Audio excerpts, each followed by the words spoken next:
ಮೈಸೂರಿನ ಮಣಿಪಾಲ್ ಆಸ್ಪತ್ರೆಯಲ್ಲಿ ನಟ ದರ್ಶನ್ ಮತ್ತೆ ಪ್ರತ್ಯಕ್ಷರಾಗಿದ್ದಾರೆ.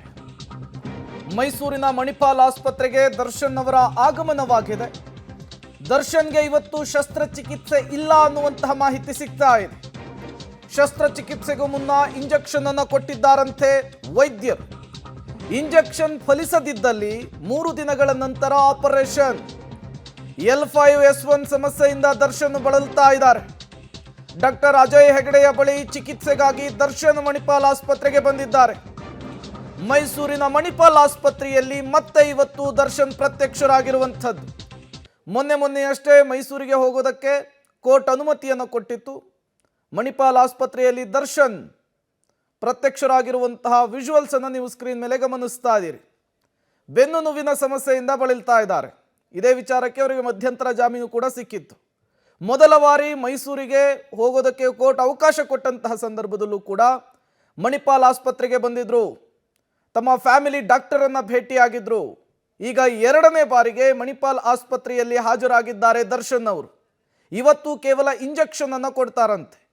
L5S1 ಸಮಸ್ಯೆಯಿಂದ ನಟ ದರ್ಶನ್ ಬಳಲ್ತಾ ಇದ್ದಾರೆ. ಒಂದು ಹೆಜ್ಜೆ ಕಿತ್ತಿಡೋದಕ್ಕೂ ಆಗದಿದ್ದಂತಹ ಪರಿಸ್ಥಿತಿಯನ್ನು ಫೇಸ್ ಮಾಡಿದ್ರು ದರ್ಶನ್.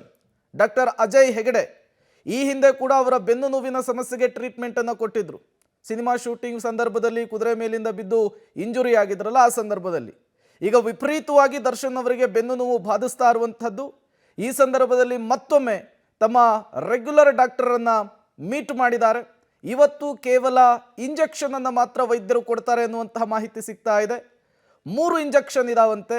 ಈ ಇಂಜೆಕ್ಷನ್ಗೂ ಕೂಡ ನೋವು ಬಗದೇ ಇದ್ದಂತಹ ಸಂದರ್ಭದಲ್ಲಿ ಶಸ್ತ್ರಚಿಕಿತ್ಸೆ ಮಾಡೋದು ಅನಿವಾರ್ಯ ಅನ್ನೋದು ಗೊತ್ತಾಗ್ತಾ ಇದೆ.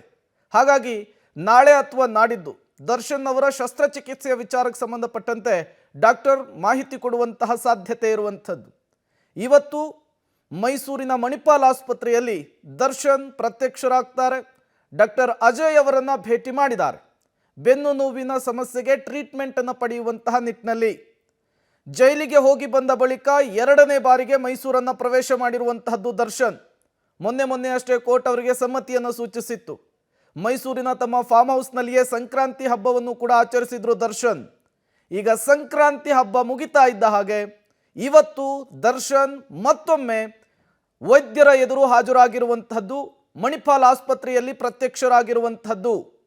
L5S1 ಸಮಸ್ಯೆಯ ವಿಚಾರಕ್ಕೆ ಸಂಬಂಧಪಟ್ಟಂತೆ ಈಗ ದರ್ಶನ್ ಶಸ್ತ್ರಚಿಕಿತ್ಸೆಯ ವಿಚಾರಕ್ಕೆ ಸಂಬಂಧಪಟ್ಟಂತೆ ಮತ್ತೊಮ್ಮೆ ಡಾಕ್ಟರನ್ನು ಕನ್ಸಲ್ಟ್ ಮಾಡಿದ್ದಾರೆ. ಮೈಸೂರಿನ ಮಣಿಪಾಲ್ ಆಸ್ಪತ್ರೆಯಲ್ಲಿರುವಂತಹ ಡಾಕ್ಟರ್ ಅಜಯ್ ಅವರನ್ನು ಭೇಟಿ ಮಾಡಿ ಶಸ್ತ್ರಚಿಕಿತ್ಸೆಯ ವಿಚಾರಕ್ಕೆ ಸಂಬಂಧಪಟ್ಟಂತೆ ಮಾತನಾಡಿದ್ದಾರೆ.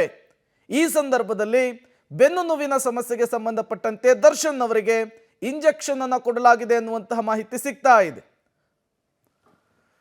ಮತ್ತಷ್ಟು ಡೀಟೇಲ್ಸ್ ಅನ್ನು ಕೊಡ್ತಾರೆ KP ನಾಗರಾಜ್. ನೇರ ಸಂಪರ್ಕದಲ್ಲಿ ಜಾಯಿನ್ ಆಗಿದ್ದಾರೆ. KP ನಾಗರಾಜ್, ಸಂಕ್ರಾಂತಿ ಹಬ್ಬದ ಬಳಿಕ ದರ್ಶನ್ ಮತ್ತೊಮ್ಮೆ ಡಾಕ್ಟರ್ ಅಜಯ್ ಅವರನ್ನ ಭೇಟಿಯಾಗಿರುವಂಥದ್ದು. ಶಸ್ತ್ರಚಿಕಿತ್ಸೆಯ ಸಂಬಂಧಪಟ್ಟಂತೆ ಏನೆಲ್ಲ ಬೆಳವಣಿಗೆಗಳಾಯಿತು ಆಸ್ಪತ್ರೆಯಲ್ಲಿ ಅಂತ ಹೇಳಿ KP ನಾಗರಾಜ್. ಪ್ರೇಮ್, ಈಗ ತಾನೇ ಒಂದು 10 ನಿಮಿಷದ ಹಿಂದೆ ಮೈಸೂರಿನ ಮಣಿಪಾಲ್ ಆಸ್ಪತ್ರೆಗೆ ನಟ ದರ್ಶನ್ ಬಂದಿರುವಂಥದ್ದು. ಇಲ್ಲಿ ಅವರ ಫ್ಯಾಮಿಲಿ ಡಾಕ್ಟರ್ ಆಗಿರುವಂಥ ಡಾಕ್ಟರ್ ಅಜಯ್ ಹೆಗಡೆ ಇದ್ದಾರೆ.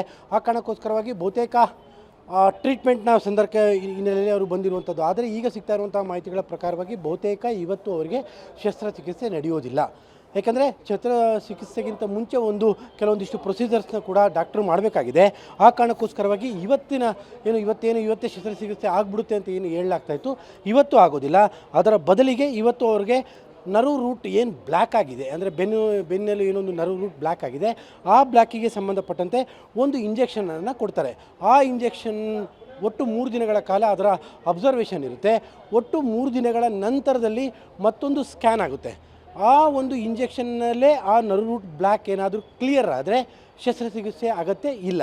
ಒಂದು ವೇಳೆ 3 ದಿನದಲ್ಲೂ ಕೂಡ ಆ ನರ್ವ್ ರೂಟ್ ಬ್ಲ್ಯಾಕ್ ಕ್ಲಿಯರ್ ಆಗದೇ ಇದ್ದರೆ 3 ದಿನಗಳ ನಂತರದಲ್ಲಿ, ಅಂದರೆ ಈ ವಾರದ ಅಂತ್ಯದ ವೇಳೆಗಡೆ ಬಹುತೇಕ ಆಪರೇಷನ್ ಆಗುವಂಥದ್ದು ನಿಶ್ಚಿತ. ಈಗ ಸಿಗ್ತಾ ಇರುವಂತಹ ಅಪ್ಡೇಟ್ಗಳಿದು. ಈಗ ತಾನೇ ಇನ್ನು ಕೂಡ ಒಂದು 10-15 ನಿಮಿಷಗಳ ಹಿಂದೆ ಅಷ್ಟೇ ನಟ ದರ್ಶನ್ ಚಿಕಿತ್ಸೆಗೆ ಒಳಗಾಗಿರುವಂಥದ್ದು. ಈಗ ಇನ್ನು 3 ತಾಸುಗಳ ಕಾಲ ಈ ಒಂದು ಇಂಜೆಕ್ಷನನ್ನು ಕೊಡುವಂತಹ ಪ್ರಕ್ರಿಯೆ ಮತ್ತು ಇಂಜೆಕ್ಷನ್ ಕೊಟ್ಟ ನಂತರದಲ್ಲಿ OPDಯಲ್ಲೇ ಅವರ ಅಬ್ಸರ್ವೇಷನ್ ಕೂಡ ಆಗುತ್ತೆ. 3 ತಾಸುಗಳ ನಂತರದಲ್ಲಿ ಅವರು ಇಲ್ಲಿಂದ ಮನೆಗೆ ಶಿಫ್ಟ್ ಆಗ್ತಾರೆ. ಈಗ ನೀವು ಗಮನಿಸ್ತಾ ಇರ್ಬೋದು, ನಟ ದರ್ಶನ್ ಅವರ ಸ್ನೇಹಿತ ಧನ್ವೀರ್ ಕೂಡ ಈಗ ಆಸ್ಪತ್ರೆಗೆ ಬಂದಿರುವಂಥದ್ದು ಮತ್ತು ಒಂದಿಬ್ಬರು ಫ್ಯಾಮಿಲಿಯ ಮೆಂಬರ್ಸ್ ಕೂಡ ಅವರ ಜೊತೆಯಲ್ಲಿದ್ದಾರೆ. ಒಟ್ಟು ಇನ್ನು 3 ತಾಸುಗಳ ಕಾಲ ಮೈಸೂರಿನ ಮಣಿಪಾಲ್ ಆಸ್ಪತ್ರೆಯಲ್ಲೇ ನಟ ದರ್ಶನ್ ಇರ್ತಾರೆ. ಪ್ರೇಮ್. KP ನಾಗರಾಜ್, ಈ ದರ್ಶನ್ ಅವರಿಗೆ ಶಸ್ತ್ರಚಿಕಿತ್ಸೆಯ ವಿಚಾರಕ್ಕೇನೆ ಕೋರ್ಟ್ ಮಧ್ಯಂತರ ಜಾಮೀನನ್ನು ಕೊಟ್ಟಿತ್ತು.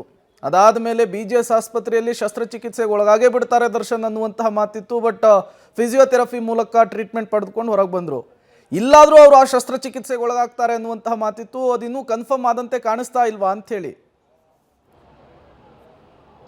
ಇಲ್ಲ ಪ್ರೇಮ್, ಅದೇನಾಗುತ್ತೆ ಅಂತಂದರೆ ಎಲ್ಲದಕ್ಕೂ ಕೂಡ ಒಂದು ಪ್ರೊಸೀಜರ್ಸ್ ಇರುತ್ತೆ. ಅದರಲ್ಲೂ ಕೂಡ ಇದು ವೈದ್ಯಕೀಯ ವಿಚಾರವಾಗಿದೆ. ಹಾಗಾಗಿ ಇವತ್ತೇ ಇದು ನಾಳೆಯೇ ಆ ರೀತಿಯಾದಂಥ ತೀರ್ಮಾನಗಳು ಆಗೋದಿಲ್ಲ. ಯಾಕಂದರೆ ಡಾಕ್ಟರ್ಸು ಕೂಡ ತಮ್ಮದೇ ಆದಂಥ ಪ್ರೊಸೀಜರ್ಸ್ನ ಫಾಲೋ ಮಾಡಬೇಕು. ಮೊದಲನೇದಾಗಿ ಫಿಸಿಯೋಥೆರಪಿಯನ್ನು ಇಷ್ಟು ದಿನಗಳ ಕಾಲ ಮಾಡಿದರು. ಫಿಸಿಯೋಥೆರಪಿಯಿಂದನೂ ಕೂಡ ಆ ನರ್ವ್ ಬ್ಲ್ಯಾಕ್ ಅನ್ನುವಂಥದ್ದು ಕ್ಲಿಯರ್ ಆಗಿಲ್ಲ. ಇವತ್ತು 2ನೇ ಸ್ಟೆಪ್ ಅದು. ಮತ್ತು ಈಗಾಗಲೇ ಕಳೆದ 15-20 ದಿನಗಳಿಂದಲೂ ಕೂಡ ಕೆಲವೊಂದಿಷ್ಟು ಎಕ್ಸಸೈಸ್ಗಳನ್ನ, ಕೆಲವೊಂದಿಷ್ಟು ಮೆಡಿಸನನ್ನು ಕೂಡ ಕೊಟ್ಟಿದ್ದರು. ಇವತ್ತು ಕೂಡ ಆ ಮೆಡಿಸನ್ ವರ್ಕ್ ಆಗಿದೆಯಾ ಇಲ್ಲ ಅನ್ನುವಂಥದ್ದು ಮೊದಲ ಅಬ್ಸರ್ವೇಷನ್ ಆಗುತ್ತೆ.